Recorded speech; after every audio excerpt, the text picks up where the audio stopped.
রোশনাই ফ্যানদের জন্য বর্তমান সময়ের সবচেয়ে বড় খুশির খবর।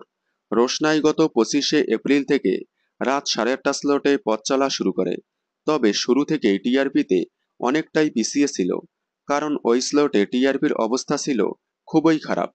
প্রতিপক্ষ ধারাবাহিকে থেকে টিআরপিতে অনেকটাই পিছিয়ে ছিল। 4+ টিআরপি স্লটে এসে রোশনাই আস্তে আস্তে টিআরপি বাড়তে বাড়তে একসময় প্রতিপক্ষ ধারাবাহিকে থেকে জয়েন্ট লিড করে রোশনাই। তারপর আবারও স্লোট হারা হলে আবারও 2-1 সপ্তাহ পর জয়েন্ট লিড করে রোশনাই। তবে এই প্রথমবারের মতো এককভাবে স্লোট দখল করে রোশনাই। প্রতিপক্ষ ধারাবাহিকে থেকে 0.3 টিআরপিতে এগিয়ে 6.4 টিআরপি নিয়ে স্লোট লিড করে বাংলার তৃতীয় স্থানে আছে রোশনাই।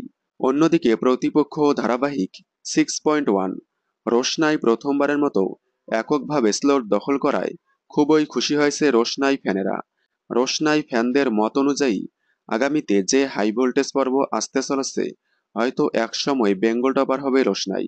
আগামীতে রোশনাই এবং রাজেশের বিয়ের পর্ব আসতে চলেছে, হয়তো এই বিয়ের ট্রাকেই রোশনাই বেঙ্গল টপার হতে পারে। আপনারা কি রোশনাইকে বেঙ্গল টপার হিসেবে দেখতে চান? কমেন্টে জানাবেন। বাংলা বিনোদনের সকল আপডেট সবার আগে পেতে চ্যানেলটি সাবস্ক্রাইব করে পাশে থাকা বেল আইকনটি বাজিয়ে দিন। ধন্যবাদ।